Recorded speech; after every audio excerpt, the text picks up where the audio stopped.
दिनैनि बे दुखु गोनां सान जों बे बर' माहारिया सासे जोहोलाव, सासे भिजोनारि लिडार,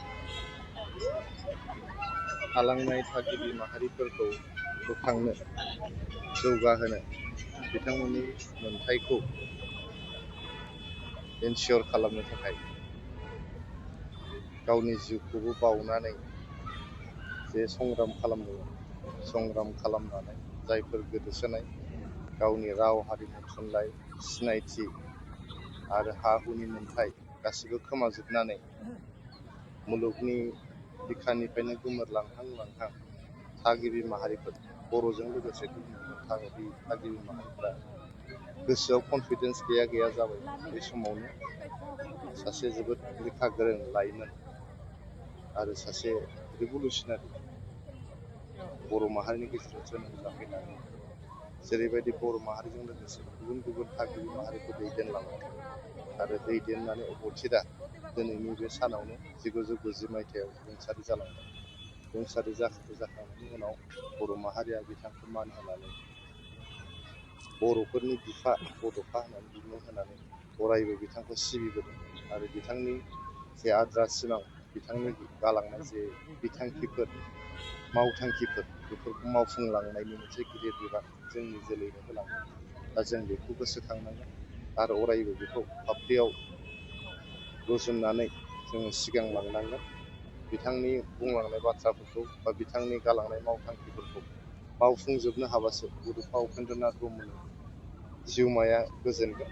दिनैनि बे दुखुथिया जे सान, बड'फानि रुंसारि जानाय सान, बे सानाव आङो आफा आनान गसाइनाव आर'ज गाबो जाहाथे बड'फानि जिउमाया सोरगोआव आलो आलोयै थायो आरो इसोरा अरायबो जाहाथे बिथांनि जिउमाखौ गावजों लाफायो। बेखौनो आं आनान गसाइनाव आर'ज गाबो। आदर्श नीति बिथांनि जिथु साननाय, बिथांनि जिथु दैदेनबोनाय जिथु सिमां, बेखौनो लानानै जोङो दिनैसिमबो बड'फानि खामानि मावबोगासिनो दङ।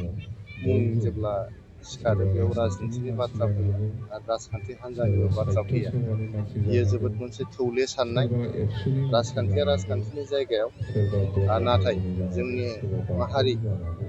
जोंनि दा राव थुनलाइ, जेसेबां थाया मानो जोंनि माहारियारि जोङो आफादफोर बड'फानि आरो गेजेराव बड'फानि जों खौसे। गालांनाय मावथांखिनि बाथ्रा फैयो आरो अब्ला बे खुनु आदर्श राजखान्थि नितिखौ हान्जाया जाय देरसिन जानो हाया बेरखांथाय बा माने राजखान्थिया देरसिन जानो हाया। बयहाबो राजखान्थिया जेब्लायबो थांखि रायजो दङ, राजाखौ सिबिनायनि थाखायनो आरो बयहाबो गावनि नाजानाय दङ जायगायावनो थानाया मोजां। जे राजखान्थिया जोङो दिनैनि बे गोथार सानाव बर' माहारिखौ बा दुखुथिया गेरेमसा सानाव हारि जों दानो। गासिबो बर'फोरनि राजखान्थि हान्जाजों लोगोसे बर' गुबुन गुबुन माहारिखौ राजखान्थि गेरेमसा हान्जाया हारि दानांगौ ज' जानानै होननानैनो जे दिनै जोंखौ बड'फानि फोरोंबोदों जिउमायाव बा जोंखौ जोङो दैदेनबोदों। आर'ज गाबफैनो बे हादों। आदर्श नितिखौ बिथांनि जोङो बे दिनैसिमबो मांखरसालि बावनो हायाखै बा थुलुंगाफुरियाव जोङो बावनायबो नङा।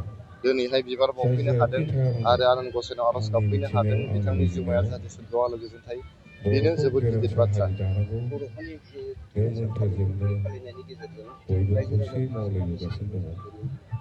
दिनैनि बे बड'फाजों लोगोसे बड'फानि जोंहा गोबां रुंसारि जोहोलावफोर जानाय सान लाइमोनफोर जे दङ, फालिदों, बेयाव जेरै बड'फानि सोनाब मांखरसालि बसुमतारी, थुलुंगाफुरियाव जेरै प्रेमसिं मुंखौ ब्रह्म, जेरै जों होदों जेरै थुलुंगाफुरि, दानलाबाथा जोङो बसुमतारी, जेब्लायबो जेरै बड'फानि बाबुराम बर', जिउ आरो मावलांनाय जेरै हाबाफारिखौ दौमा जों बसुमतारी, थुलुंगाखांनांगोन बा आरो जेरै बिथाङा जे मुंख्लं बर'फोरनि थाखाय बिनेश्वर ब्रह्म, आरो थागिबि बिथांमोननि बे माहारिफोरनि आदर्श थाखाय नितिया जेरैबायदि जोंखौ गावनि दिनैसिमबो समखौ गोसोखांहोबाय थायो बावसोमलांनानै आरो गासिबो जोङो नागारजोबनानै साख्रि बाख्रि मावलांबाय न'खर थागोन। गासिबो जों नागारजोबनानै जेरावखि हारिनि थाया थाखाय मानो हर सान बावसोमनानै दिनै गावनि आंबो लोमजानाय देहाखौब्लाबो बाथौ लानानै बिथाङा फरायसालि जेरैबायदि फरायसालिनि मावलांबाय आफादगिरि जोंनि बर' जानो माहारिजों हादों। लोगोसे गुबुन गुबुन बे थागिबि जोंनि माहारिफोरनि थांखिया थाखाय मोनसेयानो, गोथैसोआ बेफोरनिफ्राय गासिबो जोङो जाथि थुलुंगा जन'गोष्ठिखौ लानांगोन लानानै आरो बे थुलुंगानि गेजेरजों मोनसे जोङो अरायबो गेरेमसा हारिखौ सिबिनायजों रायजो लोगोसे जालांनाय हादोरखौ आरो सिबिलांनायनि जोङो मोनसे मावथांखि आखायाव बेफोरबायदि लानांगोन।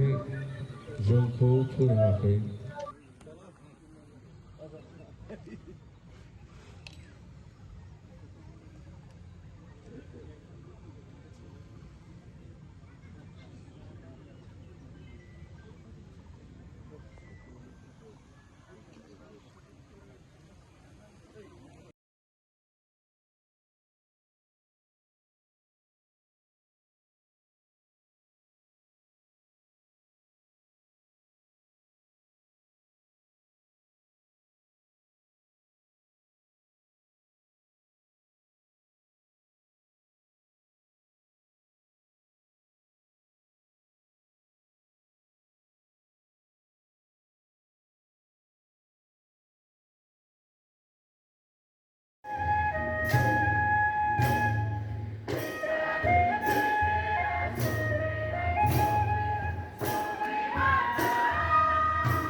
Thank